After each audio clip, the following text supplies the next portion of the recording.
And here we are. The finale. 7 years in the making. 6 years. It's the 7th anniversary. But there is so much I want to say in this episode, so I'm just going to get as much information as I can out, starting now. Okay, this opening scene. There's 3 things I want to talk about. Number 1, first thing, Poptimus as Crow. Amazing, right? Yes. Yes. Poptimus is a good boy. Best boy. Yes, he's incredible. Funny thing, he was a fucking trooper with his Crow lines, and that kind of leads me into the second thing I wanted to say. This scene went through so many fucking rewrites. Do you want to know how many? This scene was originally in episode 6. Oh, jeez. Sheesh. Yeah, that's 2016, if you remember. Jesus. Yeah.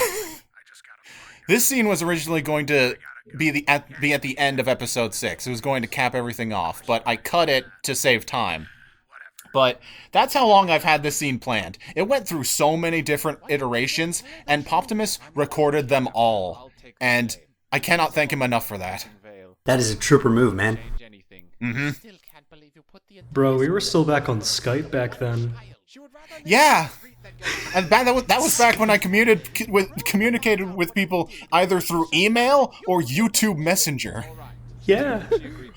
Times have changed. Is YouTube Messenger still a thing? God, we're old.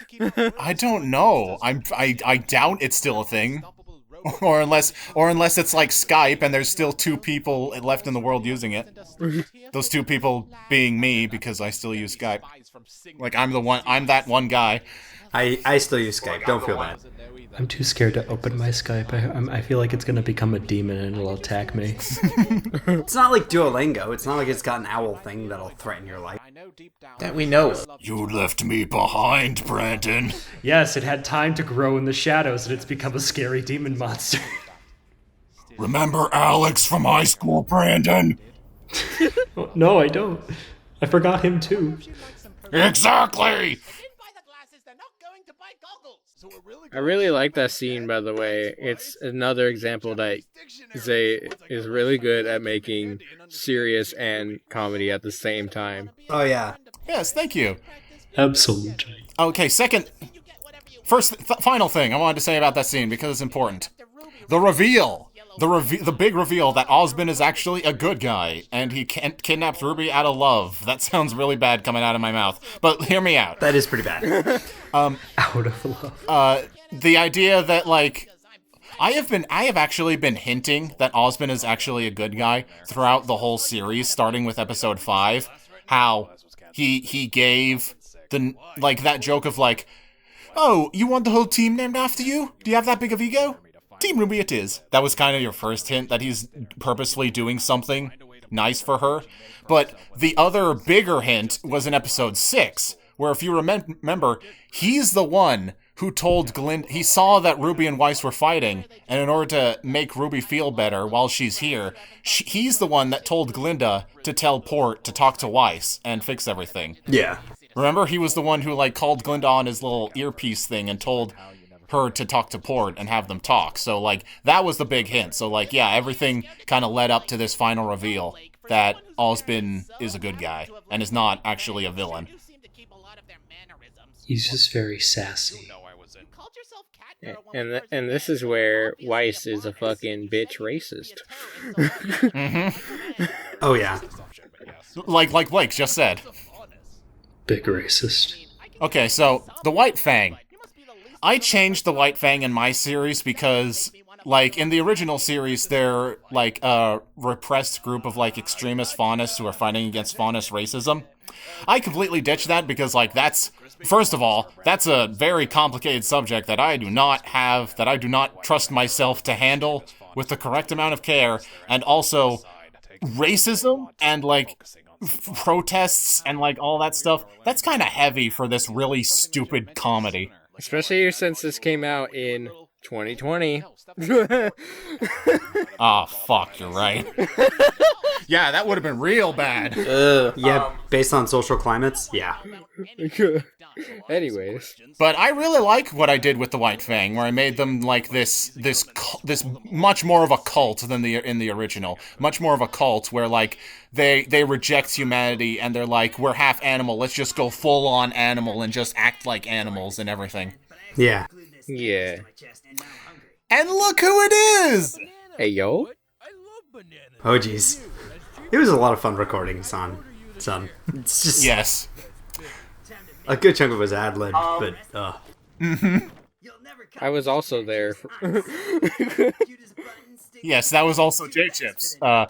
I kept asking him, like, dude, let me pay you money. Let me give you money. And you just would not let me. So I was just like, fine. How about I give you a role in the episode to pay you back? And you're just like, this is acceptable. This is acceptable. Dude, it was literally an honor to actually be in the fucking finale of this big series that I've been a fan of.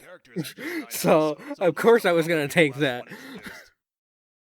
So, I just wanted to say, like, I've made a lot of great casting decisions in the past. Well, like, all of them have been great. Every one of my voice actors does amazing. But, like, Nomad as Sun, it's like up there at the top for me.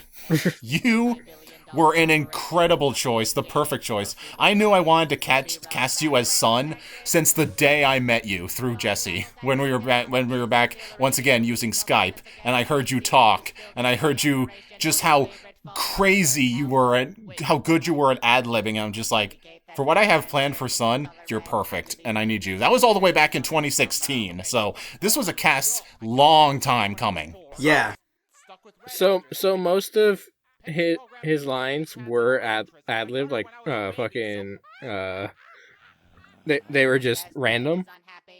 Well, not most of them. I told Sun what... I told Nomad what Sun's character was, and he just went off. Yeah, I kind of went a little ballistic at first. It was like 4 o'clock in the morning. I was exhausted, but I wanted to do like some voice stuff to test and practice. So I did that and then sent it over to him, and then you refined that and gave me better direction. Yeah. But you did incredible. I've done these commentaries for years, and I'm always surprised of just like, all right, I'm done talking about that. Oh my god, how far are we in the episode? Oh, hey, Penny. So hey, it's Penny. Penny. Oh, hey, Penny.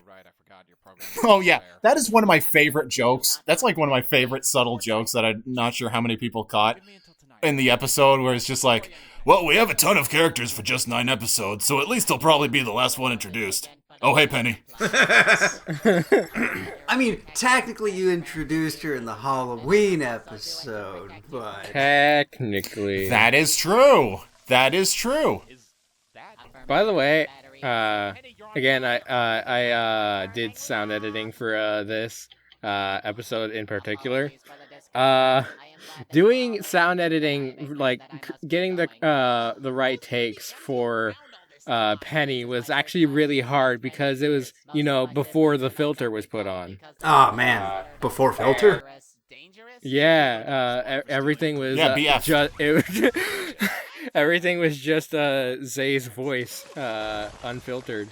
So I had to get the correct takes to, and I had to think like what would sound best as in a robot filter. What would sound best being spoken out of a robot.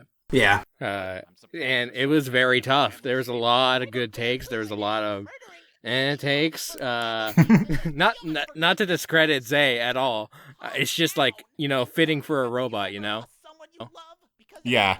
Like, that is a hard part about voicing Penny. Like, she has to be emotive, but also not too emotive because she's a robot. Yeah. Absolutely. Basically, she's a Dalek, is how I voiced her. Oh my god. Hello, best friend. Do you know where I can find a doctor? No. So yeah, I hope I did good with getting all the good takes. No, I was actually...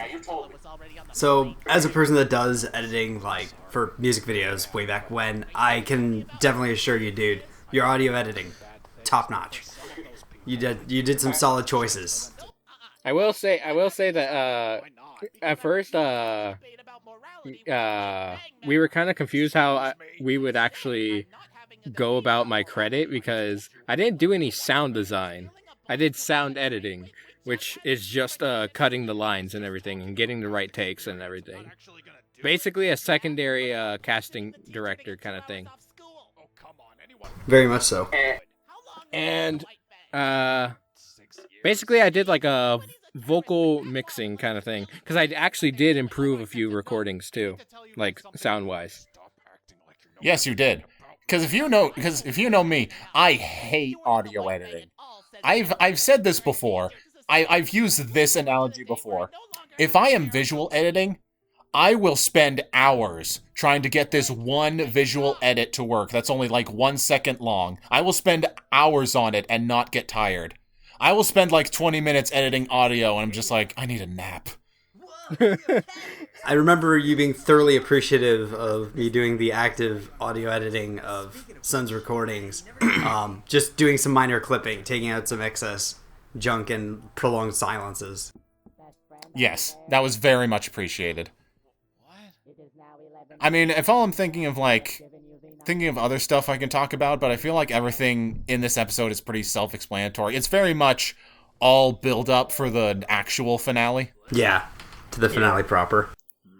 Still gone. Also, I love this cliffhanger, how Yang is the one to find the note.